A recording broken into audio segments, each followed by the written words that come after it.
Cotton cam ang pagtangay ng lalaki sa isang motorsiklo sa barangay Commonwealth sa Quezon City. Arestado ang lalaki, gayon din ang pinagbentahan ng motor. Ang kanilang paliwanag sa unang balita ni James Agustin. Nakaparada ang ilang motorsiklo sa bahaging ito ng barangay Commonwealth sa Quezon City nang dumating ang isang lalaki na nakasuot ng itim na jacket. Tumambay muna siya. Ilang saglit pa nilapitan niya ang isang motorsiklo, iniatras at saka tinangay. Sa follow-up operation ng Batasan Police, natunton sa Rizal ang 23 anyos sa lalaking nagnakaw umano ng motorsiklo. Huli rin ang 45 anyos sa lalaki na pinagbentahan niya nito. Nabawi sa kanilang motorsiklo. Dumulog po sa ating tanggapan ng ating complainant at meron siyang impormasyon sa whereabout ng kanyang nanakaw na motorsiklo somewhere in Montalban, Rizal. So, with that revelation po, nagkasa po ang ating station follow-up at nakipag-coordinate din po siya sa ating counterpart sa Montalban. Depensa ng mga sospek. Kabenta lang po yun. Tropa ko lang yun. Pero alam mo na ako.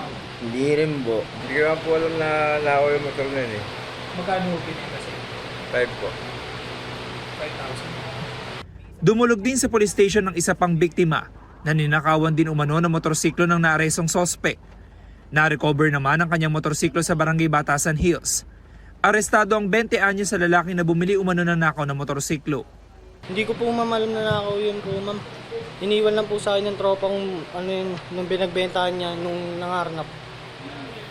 Tapos yung hindi ko po alam na nakakarnap yun, ayun po sa akin po nabutan yung motor.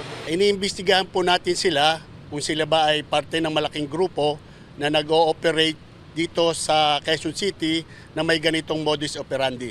Maharap ang 23 anyos sa sospek sa reklamong paglabag sa New Anti-Carnapping Act, habang ang dalawa pang sospek ay sasampa ng reklamong paglabag sa anti-fencing law. Siguraduhin po natin na nasa ligtas na lugar natin i-park ang ating mga motorsiklo, sasakyan. Hanggat maaari po, lagyan po natin to ng kandado.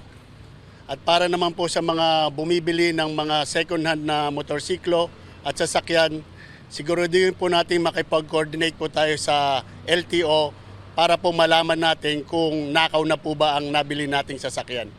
Ito ang unang balita. James Agustin para sa GMA Integrated News. Igan, mauna ka sa mga balita, mag-subscribe na sa GMA Integrated News sa YouTube para sa iba't ibang ulat sa ating bansa.